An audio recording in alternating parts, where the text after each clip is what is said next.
Hello there and welcome back to the Thought That Counts podcast. I am terrified.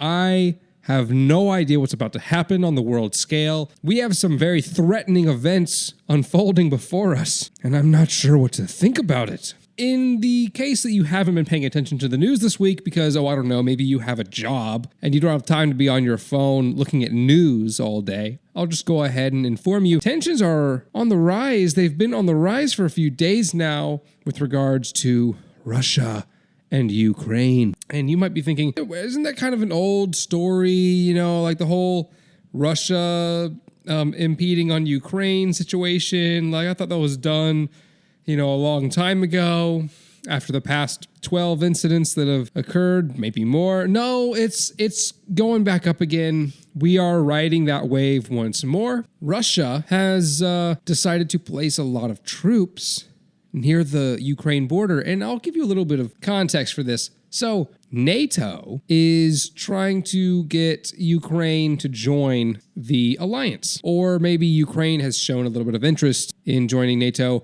I don't know the details, but I do know that there have been talks about NATO and Ukraine is a border state with Russia. Russia and NATO have a long history, especially throughout the Cold War, and even leading into the 90s before the fall of the USSR, of not liking one another. NATO has certain boundaries that they're not allowed to cross surrounding Russia, and Russia has certain boundaries they're not allowed to push beyond with regards to NATO alliance states.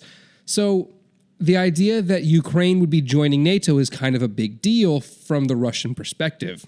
Or, from the perspective of Russia, I should say. There's plenty of Russians that don't care all around the world. But if you are, Vladimir Putin, you might care. In response to these talks of Ukraine possibly joining NATO, Russia has decided to put a bunch of troops near the border of Ukraine. And it is thought by many who know a lot more about this than I do, that Russia is trying to set things up for some sort of preemptive strike of some sort. How it's sort of the same thing that police officers do when they want to get you on something. They'll sort of set up this whole scenario. They'll talk around you constantly and try to trip you up into something, try to get you to say something that you don't really need to say, in order for them to start questioning you further. All they really want is to get you out of the vehicle and take you downtown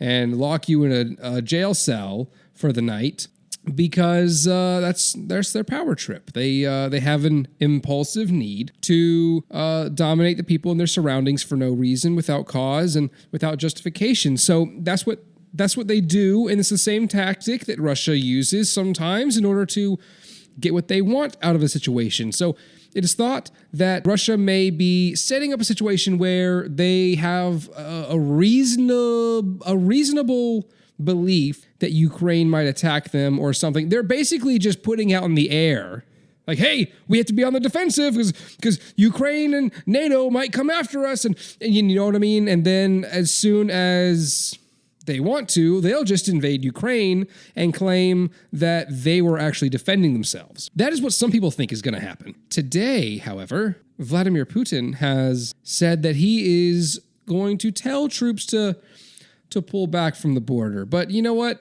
I don't know if that's really going to happen. I mean, we all know Russia. We know Russia. Come on. We know what Russia does. We know how they behave, very immaturely, and I really doubt that they're going to pass up an opportunity to screw with Ukraine, because they do it as often as they can, apparently. From my memory, from my recollection, for basically half my life, they've made that just a fun hobby, just screwing with Ukraine. That's what they do for their free time. It's Russia's favorite pastime. That's what it is. So, how did this whole thing start? Well, let me walk you through it. You see, I'm gonna do my Vladimir Putin impression. All right, everybody, listen up. I'm gonna do Putin. Okay, listen. Igor, come here, Igor. No, not Igor 2. Igor number 3. Come here. Igor number 3. Come here and talk to me. I have something to tell you. Yes. Come closer. You can approach me. Don't be scared. I'm not going to slap you in the face like I did last time. I promise. No, it's okay. I know I promised you that last time too, but I promise you twice. I promise. I pinky promise. Give me your... I swear I'm not going to hurt you this time. Okay, there we go. I pinky promise. Okay, now come here. Come here and approach me. You know I'm getting old. I can't speak that loud. I cannot hear that well. I need you to come very close. Okay, yes. Igor number 3. I need you to go speak to General Valery Gerasimov, and I need you to tell him that I want to spice things up a bit. I want to create some fun. Isn't that what the children say? I want to make it lit. I want to party a little bit. We're going to have a little bit of fun with Ukraine. Yes, I think Ukraine would be a very good person to have fun with. So here's what we're going to do. I'm going to put all of our troops right on the Ukrainian border. I need you to tell the general that he needs to prepare the troops. No. I don't need them to be trained. I just need them to put their outfits on, put their uniforms on, and get over there near the border. You see, what I'm doing here is strategic. We're not going to attack them again. No. We're not going to take over more of their land. No, not right now. Not this time. This time I just want to create a ruse, I want to create a noise in the world. I've been getting a little bit bored. I'm watching the Olympics right now, but it's not really doing it for me. The Olympics have gotten a little bit boring as of late. I want to make people wet their pants. Yes, Igor. I very much enjoy making people wet their pants out of fear.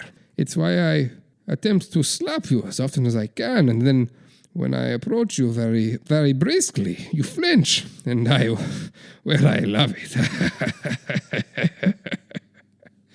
I love when you flinch. It makes me very happy, you see. I go to bed at night knowing very well that I scare you, and I love it. But that's not the point. The point is, tell the general to prepare the troops. And I don't need any weapons. I don't need none of that. I just need them to be standing on the border. We're going to create a situation where no one knows what's happening. Not even me. I'm freeballing here, okay? I don't know what I'm going to do next. And if you don't do this in a timely manner for me, then I'm going to steal your firstborn child. And I'm going to serve him as an hors d'oeuvre at one of my dinner parties. Do you understand? Do you want your firstborn child to be served as an hors d'oeuvre at my next dinner party? No? Okay, well then you get on this as soon as you can. All right. Tally on now, Igor. All right, go on and play. Very good. So that's how it went down. That is the conversation that occurred between Vladimir Putin and his esteemed assistant, Igor number 3. Who knows where it's going to head next? I think they're going to have some fun.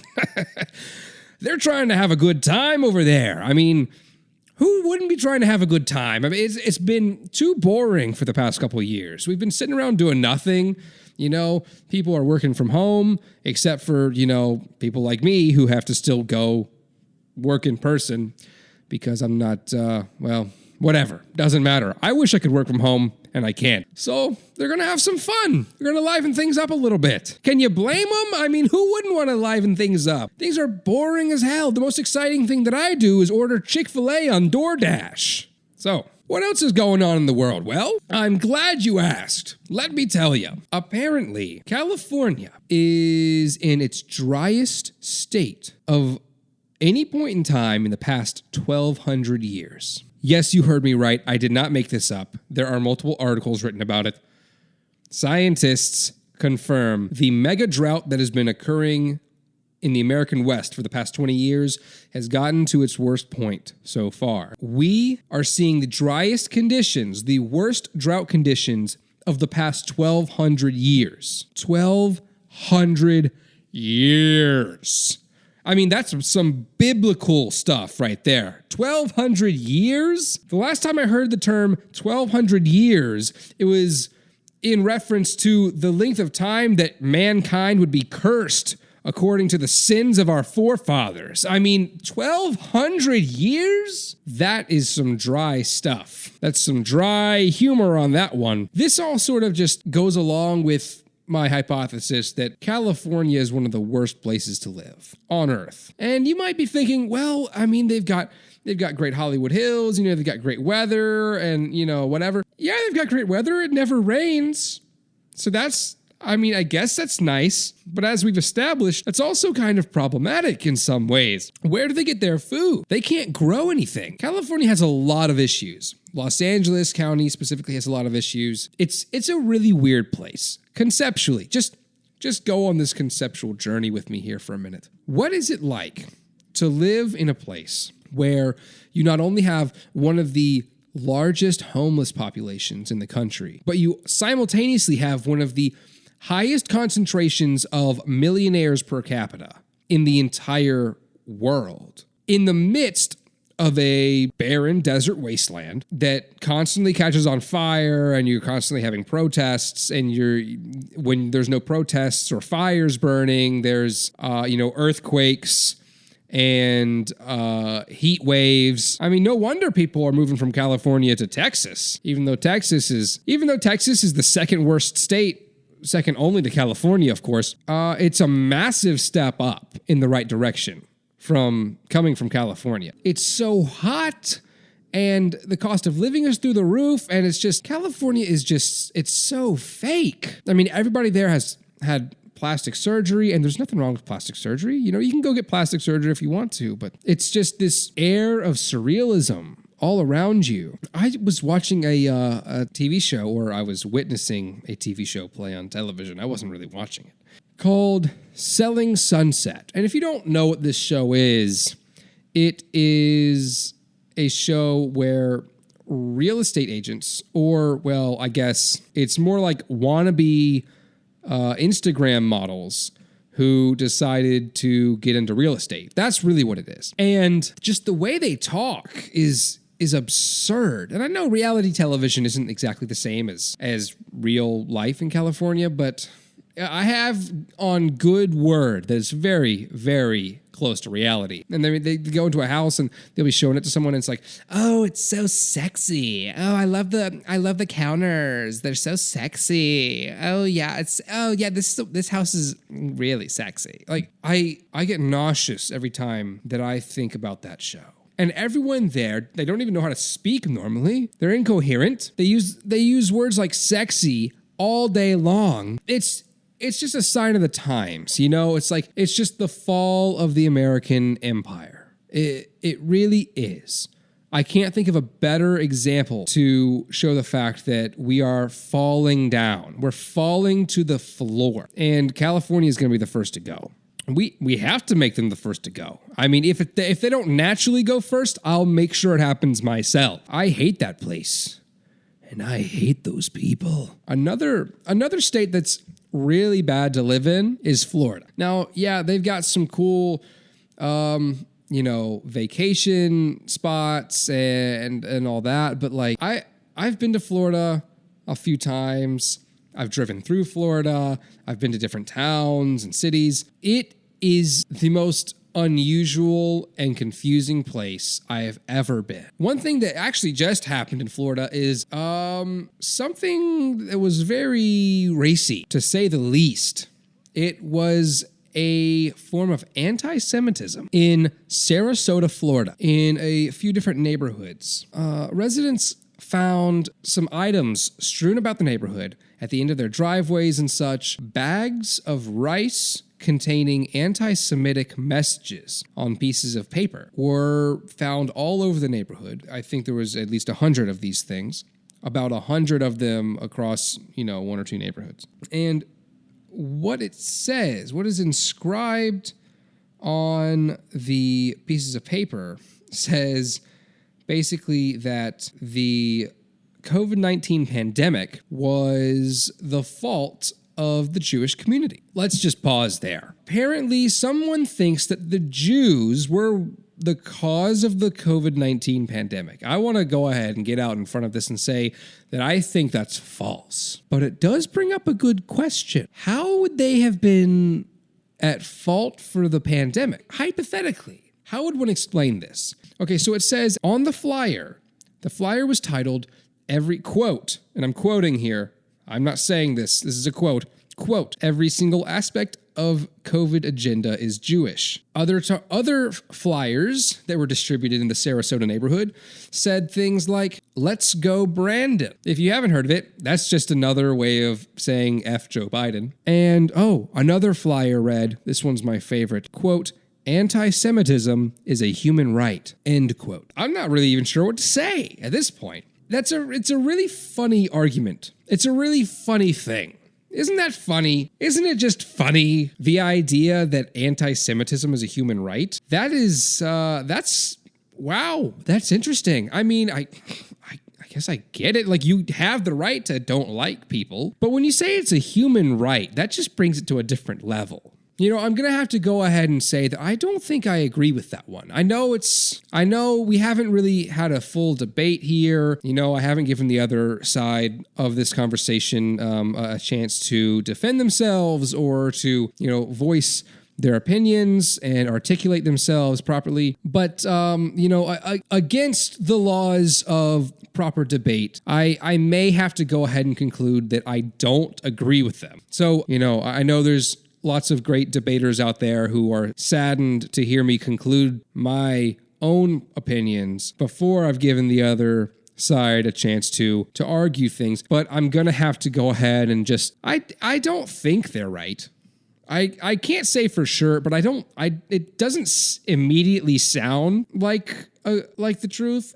It could be, I don't know. Who's really to say? I don't know what the truth is. We're going to have to get some fact checkers on here. Any fact checkers out there, please go ahead and look this up. Is anti-Semitism a human right? I need you to find the answer for me. Find the pros and cons of both opinions and let's talk it out. Okay, let's work this out here. I'm not trying to just shut down the other side. Like I already said, who's really to say what the truth is? It could go either way. I'm kind of like 60-40 split. I'm not quite sure whether or not that's something that I should agree with. Definitely not a very intuitive concept, but anyway. So there we go. Florida, Texas, and California are some of the worst states to live in. Well, I don't really know if there's anything else I have to say today. I hope that if you are listening to this, you will go check out my YouTube channel. It is called The Thought That Counts. And if you're watching this, go check out my podcast. It's called The Thought That Counts Podcast. I hope you've enjoyed it. And it's always a pleasure to host The Thought That Counts Podcast for my listeners out there. Thank you very much for tuning in, and I hope you have a wonderful day. Cheers.